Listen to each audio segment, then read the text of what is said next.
नमस्कार, मैं हूं सिकता देव। 2024 के लोकसभा चुनावों की गर्मी अब फिजाओं में महसूस की जा सकती है। 7 चरणों में होने वाले इस चुनाव में पहले दौर की वोटिंग 19 अप्रैल को है। चुनाव प्रचार जोरों पर है, लेकिन अभी से देश के अलग अलग हिस्सों में जो गर्मी पड़ रही है वो सबको हैरान परेशान करने वाली है। बंगाल, बिहार, कर्नाटक, केरल सब जगह पारा सामान्य से काफी ऊपर है। आंध्र के रायलसीमा क्षेत्र में कुर्नूल, नांदयाल और अनंतपुर में 43 डिग्री पार है तापमान। बिहार के 2 जिलों में यह 42 डिग्री के पार है। बक्सर में 42.2 डिग्री और शेखपुरा में 42.1 डिग्री, जबकि 9 जिलों में तापमान 40 डिग्री के पार जा चुका है। ओडिशा के 2 जिलों में भी तापमान 42 डिग्री के पार है, मलकानगिरी और बौद्ध में, जबकि उड़ीसा के 7 जिलों में तापमान 41 डिग्री के पार है।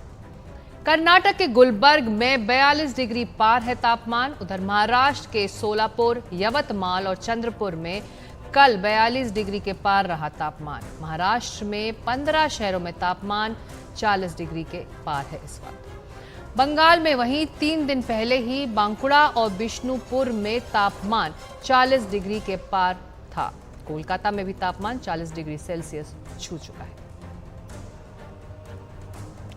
और इस साल गर्मी का यह सिलसिला कम होता नजर नहीं आता। मौसम विभाग का अनुमान है कि इस साल कई राज्यों में आम नागरिकों को भयंकर हीट वेव का प्रकोप झेलना पड़ेगा। इस साल भारत में औसत से काफी ज्यादा गर्मी पड़ने वाली है, विशेषकर ऐसे समय पर जब चुनावी प्रक्रिया जारी है। सैकड़ों जनसभाएं, रोड शोज और 7 चरणों में मतदान होने वाले हैं। हीट वेव का खतरा बड़ा हो रहा है और इससे निपटने के लिए 200 सबसे ज्यादा प्रभावित होने वाले शहरों में heat wave control room setup किए जा रहे हैं। अस्पतालों और हेल्थ सेंटर्स को भी दवाओं का पर्याप्त स्टॉक रखने के लिए निर्देश जारी हुआ है। आपदा प्रबंधन प्राधिकार ने चुनाव आयोग से कहा है कि मतदान केंद्रों पर पीने का पानी हो और धूप से बचने के इंतजाम, तो लोगों को राहत मिलेगी। राजनीतिक दलों को भी कहा गया है कि वो अपनी जनसभाएं या रैलियां इस तरह करें कि लोगों को बहुत धूप ना झेलनी पड़े। देखिए हिमांशु शेखर की यह खास रिपोर्ट।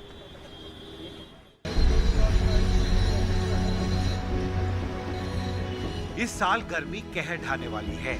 कई राज्यों में 10 से 20 दिन तक हीट वेव की आशंका है। अप्रैल में सबसे ज्यादा गर्मी गुजरात, मध्य महाराष्ट्र, उत्तरी कर्नाटक, राजस्थान, मध्य प्रदेश, उत्तरी छत्तीसगढ़, ओडिशा और आंध्र प्रदेश में पड़ने के आसार हैं। इस साल अप्रैल से जून के बीच गर्मी सीजन के दौरान 23 सबसे ज्यादा संवेदनशील राज्यों ने इस बढ़ते खतरे से निपटने के लिए अपना हीट वेव एक्शन प्लान तैयार कर लिया है।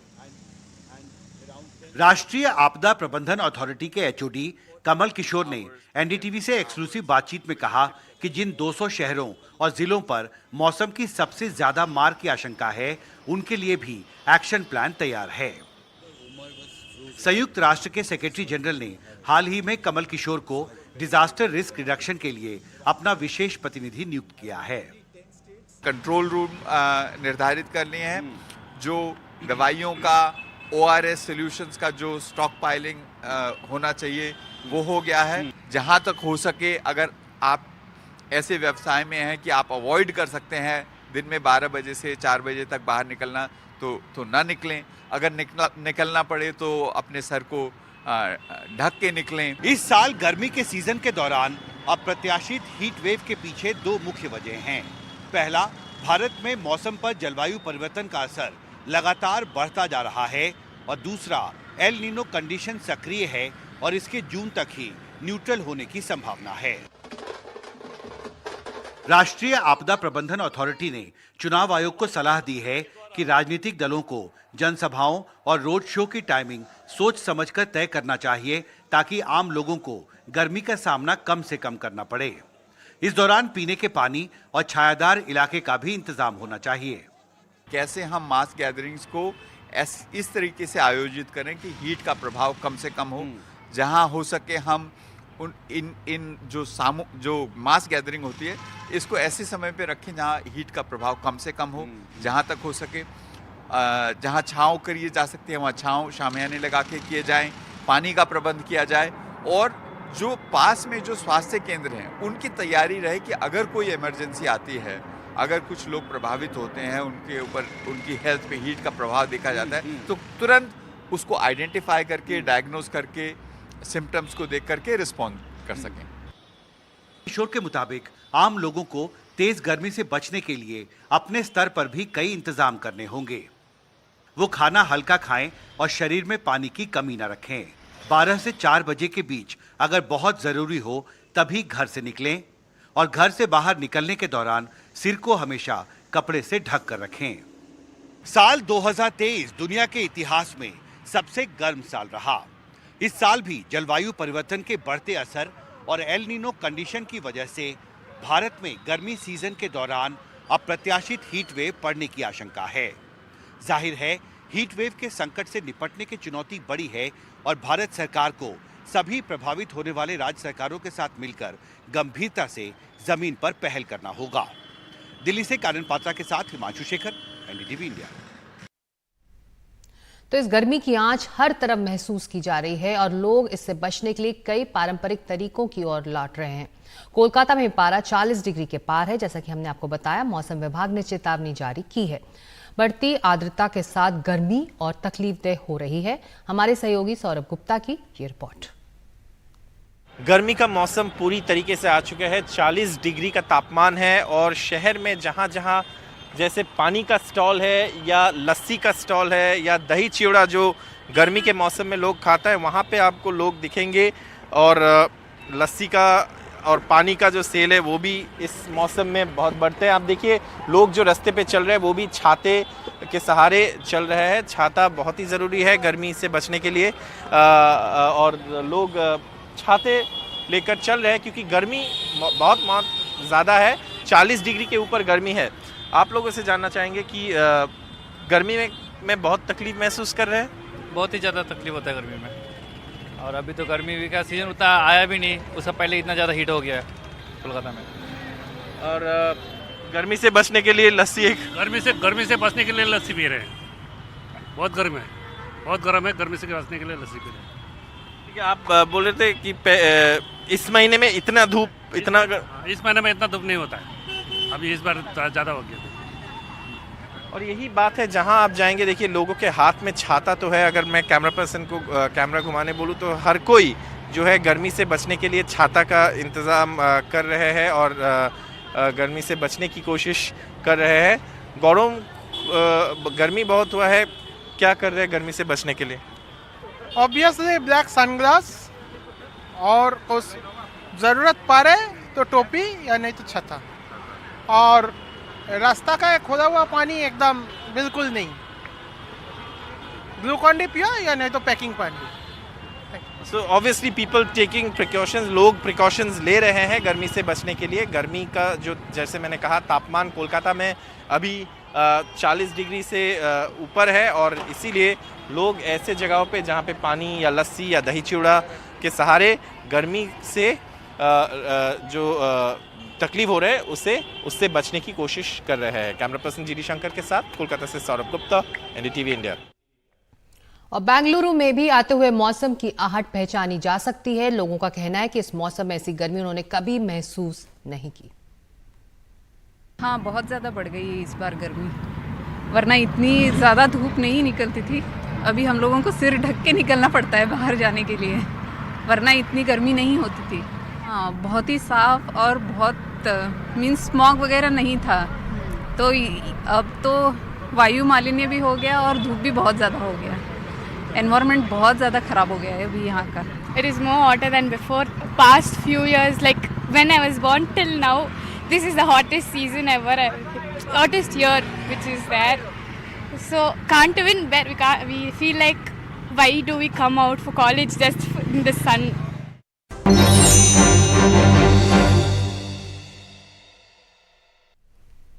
दुनिया बीते कुछ समय से कई युद्धों और तनावों से गुजर रही है। जिन युद्धों के बारे में लग रहा था कि वो हफ्ते 10 दिन में खत्म हो जाएंगे, वो लगातार जारी हैं। रूस और यूक्रेन के बीच युद्ध को 2 साल से ऊपर हो चुके हैं और वो जारी है इस वक्त। इस बीच रूस की जीडीपी भी सुधर रही है। उधर आज हमास और इजरायल के युद्ध के 6 महीने पूरे होने जा रहे हैं। 7 अक्टूबर को हमास ने जो अमानवीय हमला किया था, उसका इजराइल उससे ज्यादा अमानवीय जवाब देता नजर आ रहा है। इस युद्ध के छींटे पश्चिम एशिया के देशों पर भी पड़ रहे हैं और अंतर्राष्ट्रीय राजनीति के समीकरण भी इसको लेकर बदल रहे हैं। 6 महीने से जारी इस युद्ध ने बताया है कि दुनिया किस तरह अपने झगड़ों से निजात पाने में अब भी नाकाम है।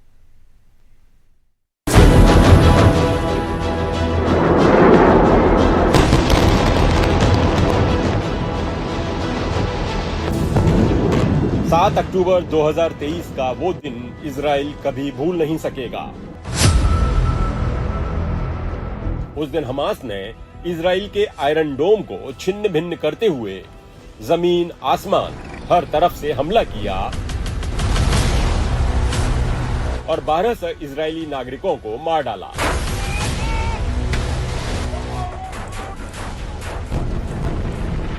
यही नहीं, उसने सैकड़ों इजरायली नागरिकों को बंधक बना लिया और बहुत सारे लोगों का उत्पीड़न भी किया, जिनमें महिलाओं को बहुत बुरा सलूक झेलना पड़ा।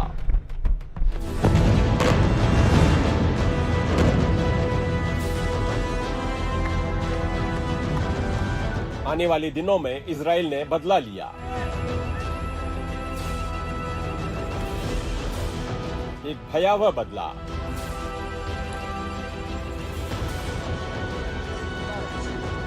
जिसने 7 अक्टूबर की डरावनी स्मृति को जैसे छोटा कर दिया। इजराइल का बदला अब भी जारी है। उसने गाजा पर हमला किया और इसे लगभग तहस नहस कर डाला। इजराइल ने इस हमले में तमाम बहुमंजिला इमारतों को निशाना बनाया। अस्पतालों पर बम गिराए, राहत शिविरों को भी नहीं बख्शा। दावा किया कि यहां हमास के लड़ाके छुपे हुए हैं। इजराइल के इन चौतरफा हमलों में अब तक 33,000 से ज्यादा फिलिस्तीनी नागरिक मारे जा चुके हैं। इनमें बहुत बड़ी तादाद महिलाओं और बच्चों की है। 75,000 से ज्यादा लोग इन हमलों में जख्मी हुए हैं और लाखों लोग अपने घर बार से बेदखल होकर खुले आसमान के नीचे रहने को मजबूर हैं। दरअसल इन हमलों ने गाजा को एक शहर की जगह खंडहर में बदल डाला है। इजराइल इस बीच लोगों को बार बार गाजा के अलग अलग हिस्से खाली करने को कहता रहा। लेकिन खतरनाक बात बस ये नहीं कि इजराइल और फिलिस्तीन के इस युद्ध में एक पूरी आबादी तबाह हो रही है। इस युद्ध के छींटे पश्चिम एशिया पर पड़ रहे हैं, समुद्री कारोबार पर पड़ रहे हैं और खतरा ये है कि ये 6 महीने खिंच चुका ये युद्ध और बड़ा न होता जाए। इस युद्ध में इजराइल ने अलग अलग मौकों पर सीरिया और ईरान को निशाना बनाने की कोशिश की है। सबसे पहले दमिश्क हवाई अड्डे पर हमला हुआ, जब वहां ईरान के विदेश मंत्री आने वाले थे। 2 दिन पहले दमिश्क में ही ईरान के वाणिज्यिक दूतावास पर हमला कर इजराइल ने ईरान के 7 अधिकारियों को मार डाला। ईरान लगातार इस पर बदला लेने की बात कर रहा है। इधर यमन के हूती बागियों ने लाल सागर में आते जाते जहाजों को निशाना बनाना शुरू किया है, जिससे वहां कारोबार पर असर पड़ा है। अमेरिका और ब्रिटेन के जहाज इस हमले की जद में आए हैं। हालांकि इस युद्ध का खमियाजा इजराइल को भी भुगतना पड़ रहा है। बेंजामिन नेतन्याहू के खिलाफ इजराइल की सड़कों पर प्रदर्शन जारी है। लोग नाराज हैं कि अब तक 130 बंधक हमास के ही कब्जे में हैं।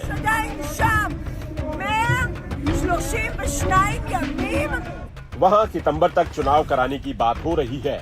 यही नहीं, नेतन्याहू से अब अमेरिका भी नाराज है। इजराइल के साथ पूरी तरह खड़े बाइडेन को अब एहसास हो रहा है कि ये युद्ध उनकी राजनीति को भी नुकसान पहुंचा सकता है।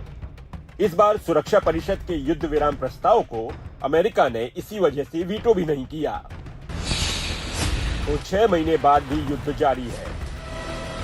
लोग मारे जा रहे हैं और दुनिया डरी हुई है कि युद्ध और ज्यादा न पसरे।